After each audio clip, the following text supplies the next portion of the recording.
Assalamualaikum semua anak-anak pelajar cikgu. Hari ini kita kembali kepada pembelajaran PDPR kita. Jadi tajuk pendidikan seni visual kita pada minggu ini adalah melibatkan tajuk prinsip asas seni ya. Jadi prinsip yang kita fahami hari ini untuk pelajari untuk anak-anak pelajar adalah prinsip harmoni di bawah tajuk bab 8. Okey.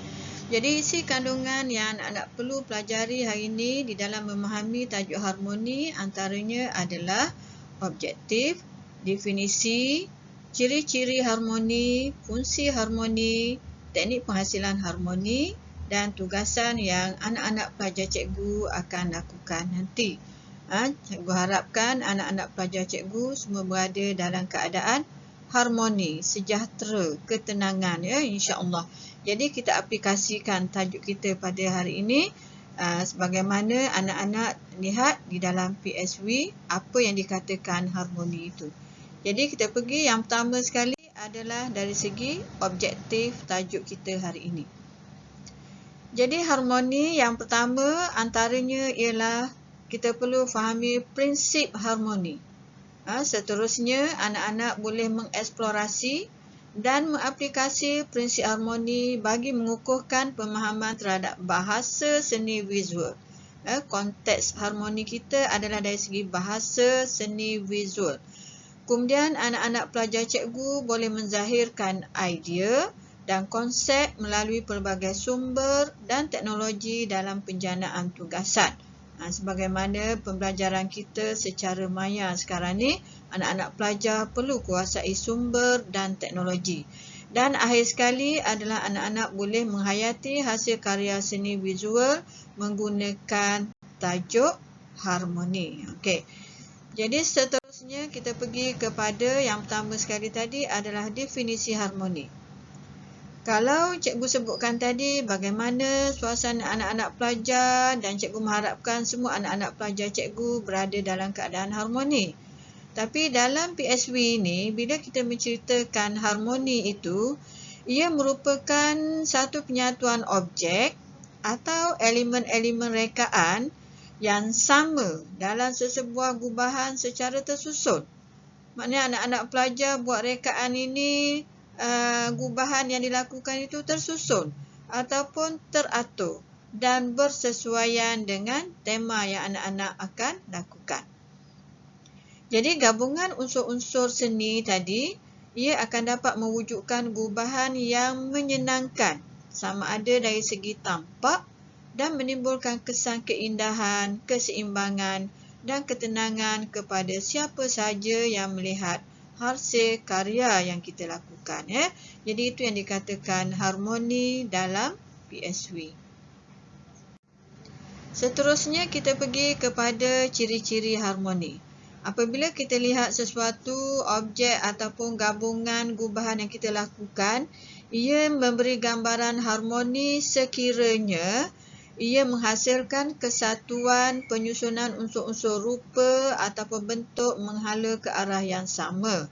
Itu merupakan salah satu ciri-ciri harmoni. Atau sesuatu ciri itu tidak dikatakan harmoni sekiranya unsur yang kita gubah itu mengalami percanggahan ataupun tidak berlaku susunan yang teratur.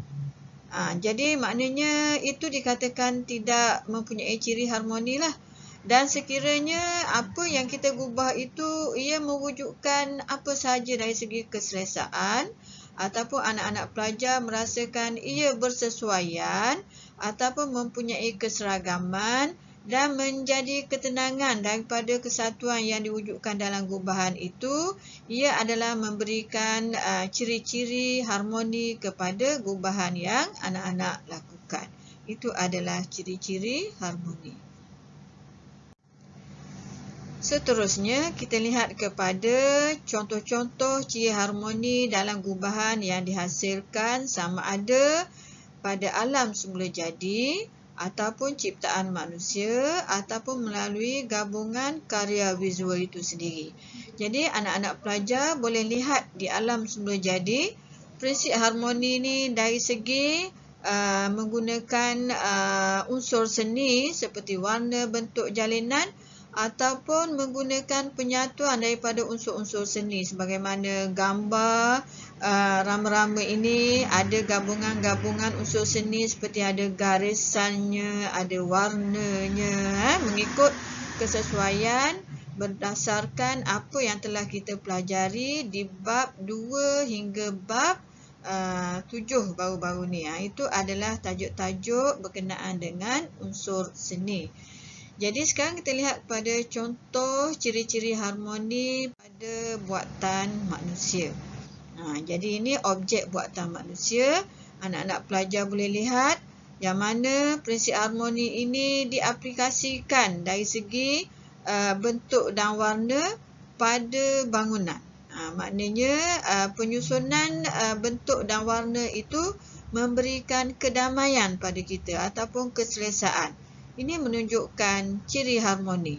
Ataupun juga anak-anak pelajar boleh melihat prinsip harmoni dalam susunan perabot. Jadi ia menggambarkan ketenangan, keselesaan di situ. Dan ini juga dikatakan harmoni di dalam gubahan yang dilakukan oleh seseorang pengkarya tadi.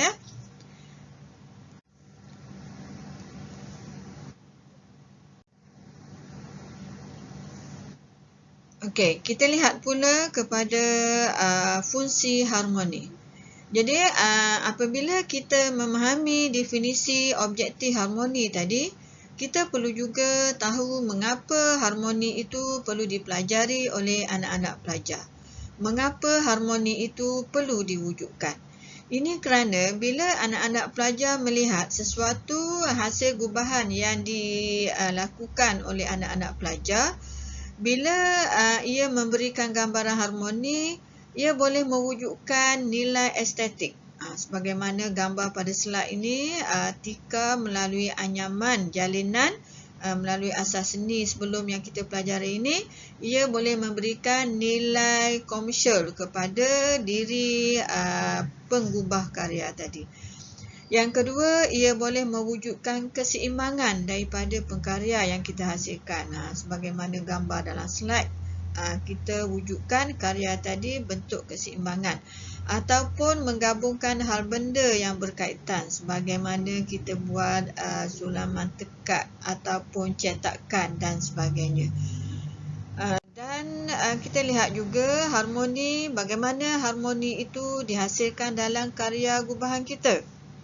Jadi di sini menggambarkan harmoni-harmoni ia juga boleh dihasilkan dengan menggunakan teknik susunan unsur rupa dan bentuk sebagaimana ukiran pada slide ini.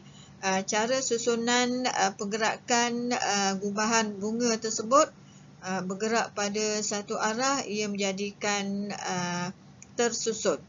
Ataupun anak-anak pelajar lihat daripada gubahan hasil ciptaan tudung saji ini, pengulangan motif-motif yang dihasilkan memberikan ketenangan apabila kita melihat karya yang kita hasilkan.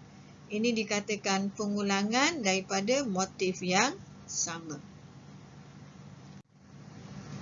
Dan anak-anak juga boleh lihat dari segi penggunaan warna dalam karya seni. Jadi penyusunan pemilihan warna yang sesuai memberikan corak lukisan kita ataupun karya seni yang dihasilkan itu, apabila kita melihat dari segi pandangan tampak kita, ia memberikan ketenangan. Ataupun juga kita melihat seekor rama-rama ini, apabila susunan unsur rupa diwujudkan di dalam tajuk yang kita pelajari daripada asas seni yang sebelum ni, ia menampakkan keseimbangan. Jadi kita akan lihat seekor rama-rama ini rupa bentuk dia cantik dari segi warna, garisan yang ada pada diri seekor rama-rama itu. Ini menggambarkan keharmonian wujud pada seekor rama-rama tadi. Kemudian seterusnya, bagaimana pula kita lihat dari segi sesetengah pengkarya menghasilkan poster. Jadi penyusunan huruf-huruf dalam reka bentuk poster juga menunjukkan bila kita pandang sepintas lalu, nampak ketenangan pada diri kita dan seolah-olah kita pun ingin join sama pada rakan alam sekitar tadi. Kerana penyusunan huruf-huruf pada reka bentuk poster memberikan impak keharmonian di situ daripada pandangan sesiapa sahaja yang melihat poster ini. Okey, jadi tadi apa yang kita telah pelajari tadi adalah apa dia harmoni, mengapa pentingnya harmoni di dalam penghasilan karya PSW kita. Di dalam penghasilan apa jua tugasan-tugasan yang cikgu inginkan anak-anak pelajar lakukan. Jadi tugasan kita pada hari ini, cikgu inginkan anak-anak menghasilkan corak yang terdapat pada seekor rama-rama dengan mengaplikasikan prinsip harmoni. Jadi maksud di sini, cikgu inginkan anak-anak pelajar draft dulu seekor rama-rama pada kertas A4, kemudian menggunakan prinsip harmoni, yang mana prinsip harmoni di sini sebagaimana yang terdapat daripada huraian cikgu dalam slide tadi.